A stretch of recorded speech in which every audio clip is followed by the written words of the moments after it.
Halo semuanya, kali ini kita membahas betapa pentingnya kesadaran kualitas di setiap perusahaan yang bergerak di bidang yang kontak langsung dengan makanan seperti halnya sedotan. Kualitas bukan hanya soal memenuhi standar, tetapi juga memastikan produk kita aman dan melebihi harapan dari konsumen. Kualitas penting untuk melindungi konsumen, mematuhi regulasi, membangun kepercayaan pelanggan, dan meningkatkan efisiensi dari perusahaan. Melalui pembelajaran kali ini, kita akan mempelajari arti penting dari kualitas, cara menjaga kualitas, dan bagaimana membangun budaya untuk meningkatkan kualitas di tempat kita bekerja. Untuk mempersingkat waktu, inilah Quality Awareness pada PT Prima Plus Indonesia. Definisinya, Quality Awareness adalah kesadaran akan pentingnya kualitas dalam pekerjaan dan produksi untuk memenuhi atau melebihi harapan pelanggan. Kenapa? Yang pertama, memastikan hasil kerja memenuhi atau melebihi harapan pelanggan. Yang kedua, meningkatkan kepuasan dan loyalitas pelanggan. Yang ketiga, memperkuat reputasi perusahaan. Yang keempat, meningkatkan daya saing di pasar. Di Quality Awareness, kita harus mengenal produk-produk yang diproduksi di PT Prima Plus Indonesia, kemudian apa itu defek-defeknya. Untuk PT Prima Plus sendiri memproduksi dua jenis sedotan, yaitu sedotan plastik dan sedotan kertas. Jenis sedotan plastik dibagi ke dalam dua. Yang pertama, ada non-biodegradable atau jenis plastik ini sulit terurai dan terbentuk dari plastik polipropilen biasanya. Kemudian ada plastik biodegradable atau jenis plastik ini mudah terurai, contohnya PLA, PHA, Oxium, GPE, dan Kasapa. Jenis untuk potongan sedotan di PT Prima Plus yang pertama ada strike straw atau sedotan lurus. Kemudian ada diagonal cutting, sedotan ujung lancip. Ada spoon straw atau sedotan dengan ujungnya berbentuk sendok. Kemudian ada stirrer straw atau sedotan yang tipis. Kemudian ada flexible straw, sedotan yang bisa dilengkung. Jenis plastik pembungkus untuk sedotan yang di PT Prima Plus Indonesia produksi, yang pertama ada wrapping film, sedotan dengan bungkus kemasan plastik. Kemudian ada wrapping paper atau sedotan dengan bungkus kemasan kertas. Untuk jenis warna, sedotannya yang pertama ada transparan, ada warna white atau putih, ada warna black atau hitam, dan ada warna full color, ada warna-warni. Selanjutnya, kita juga harus mengenal defect. Mengenal defect merupakan penting untuk memahami kualitas, mencegah masalah berulang, dan mengurangi biaya, meningkatkan kepuasan pelanggan, dan memastikan kepatuhan regulasi. Apa itu defect?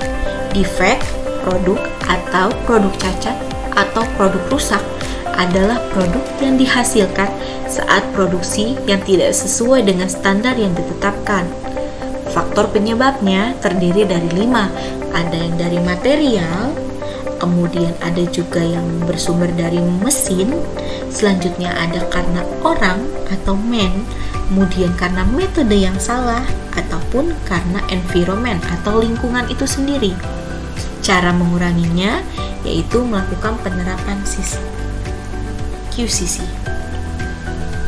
Jenis produk cacat di PT Prima Plus Indonesia terdiri dari 3, yaitu reject karena function, reject karena hygiene, reject karena spesifikasi. Reject function adalah produk cacat yang mengakibatkan fungsi dari straw tidak dapat digunakan. Contohnya sedotan kosong, sedotan buntung, sedotan putus, dan lain sebagainya. Kemudian ada reject karena hygiene, produk cacat yang mengakibatkan produk tersebut kotor yang disebabkan faktor personal biasanya. Kemudian ada lagi reject spesifikasi, yaitu produk cacat karena kesalahan spesifikasi, kesalahan ukuran, berat, warna, lot number, dan lain sebagainya. Berikut merupakan contoh-contoh defect function. Yang pertama, ada straw yang pecah. Kemudian ada straw yang kosong, yang di packing tapi tidak ada isinya. Kemudian ada sedotan bolong. Kemudian juga ada sedotan deliminasi atau kertasnya yang terbuka. Kemudian juga ditemukan straw putus. Ada juga straw terjepit. Kemudian juga ada straw yang tidak utuh. Ada juga reject straw yang spoonnya rusak. Contoh lainnya untuk defect function yaitu gagal tusuk. Nah, untuk contoh defect hygiene, yang pertama ada kontaminasi rambut, ada kontaminasi WP atau WF, ada juga kontaminasi karena terkena tinta sedotannya, kemudian ada chip yang lolos, ada juga cap kaki di packaging, kemudian juga ada kontaminasi scrap, ada kontaminasi benda asing, dan debu di packaging. Straw dengan defect spesifikasi atau produk reject karena spesifikasi yang salah. Contohnya ada penempelan lot number yang salah. Misalnya sudah ditempatkan di tempatnya untuk lot number, namun penempelannya tidak sesuai di lokasi yang dipersyaratkan. Atau juga lot yang tidak ditempel. Kemudian juga ada timbangan yang tidak standar. Misal yang standar untuk timbangan ada 200 gram, namun timbangan hanya mencapai 185 gram. Kemudian juga ada reject printing yang lebar, ada ukuran yang tidak standar, ada bengkok, ada warna yang tidak seragam, ada sealing jebol dan tidak rekat. Kemudian defect spesifikasi lainnya ada penyusunan yang tidak standar. Contoh lainnya ada lagi produk yang tercampur dengan produk lain. Kemudian juga ada straw yang keriput, ada straw yang bentuknya gepeng, ada juga barcode yang tidak terscan. Apa akibat produk cacat bila dibiarkan terus terjadi? Yang pertama, akan adanya biaya tambahan. Misalnya ada biaya rework, biaya sortir, kemudian ada biaya pergantian packaging dan biaya lain sebagainya. Kemudian, bila ini dilakukan terus-menerus, kepuasan pelanggan akan menurun. Selanjutnya, menyebabkan reputasi dari perusahaan buruk. Bila ini terus terjadi, akan menyebabkan perusahaan tutup. Dan tentunya ada beberapa sebagian dari orang atau semuanya bisa kehilangan dari pekerjaan ini. Tindakan apa yang dilakukan saat kejadian? Yang pertama, bila defect ditemukan, kita harus melakukan sortir. Kemudian, pisahkan satu polybag dan beri identitas dan lakukan perbaikan. Kemudian, matikan mesin bila terulang 3 kali. Lakukan verifikasi oleh leader, kemudian ada double verifikasi oleh QC, dan lakukan QCC. QCC merupakan Quality Control Point atau sekelompok pekerja yang melakukan evaluasi atau review untuk mengidentifikasi dan menyelesaikan masalah yang terkait dengan pekerjaan mereka. Manfaatnya, yang pertama meningkatkan kualitas produk, mengurangi risiko defect, mendapatkan efisiensi produksi, dan mendapatkan loyalitas pelanggan. 8 langkah penerapan QCC. Yang pertama adalah tentukan tema. Temanya apa? Misalnya defect-nya apa? Kemudian lakukan analisa kondisi. Kemudian tentukan targetnya. Selanjutnya, analisa sebab akibat. Defect ini disebabkan oleh faktor apakah dari faktor mesin, raw material, atau lain sebagainya.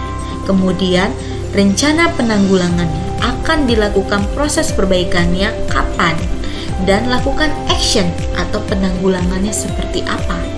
Kemudian, lakukan evaluasi hasilnya dari tindakan perbaikan kita. Selanjutnya, dilakukan standarisasi dan tindak lanjut agar tidak terjadi kejadian defect kembali. Dikenal 8 langkah itu dikenal dengan namanya PDCA atau Plan, Do, Check, dan Action. Untuk memonitoringnya, yang kita ada tool monitoring. Yang pertama, di PT Prima Plus ada namanya Devonotion, yaitu quality dashboard untuk melihat semua data quality. Kemudian juga di Devonotion ada dokumen kontrol untuk melihat semua prosedur, instruksi kerja, job desk, dan lain sebagainya. Ada juga FM untuk input analisa semua hasil input baik analisa dan produksi.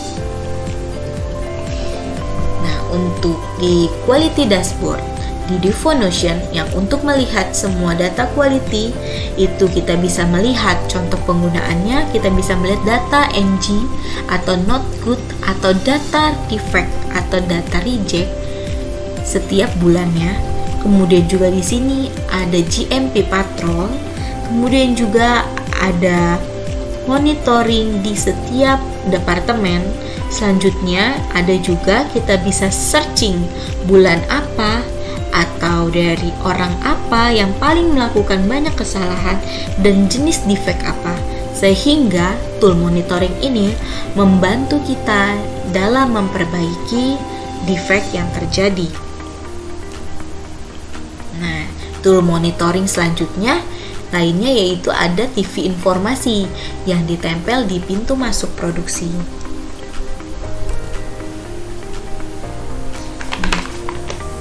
Demikianlah pembelajaran kali ini. Saya harap dapat memberikan wawasan lebih dalam untuk meningkatkan kualitas di tempat kita bekerja. Ingatlah bahwa kualitas adalah tanggung jawab kita bersama dan setiap tindakan kita berdampak pada keselamatan konsumen dan reputasi perusahaan. Percuma mengejar kuantitas produksi, namun berakhir produk dibuang karena kualitasnya reject. Lebih baik seimbang antara kualitas dan kuantiti. Karena apa? Keseimbangan antara kualitas dan kuantitas sangat penting. Jika produk kita berkualitas tinggi tetapi jumlah terbatas, kita akan kehilangan konsumen karena tidak dapat memenuhi permintaan mereka. Sebaliknya, jika memproduksi dalam jumlah besar tetapi mengabaikan kualitas, reputasi kita akan rusak dan kepercayaan konsumen akan hilang. Konsumen yang puas dengan kualitas akan kembali dan membeli lebih banyak, sedangkan yang kecewa akan beralih ke tempat lainnya. Sekian dari saya, semoga bermanfaat dan terima kasih.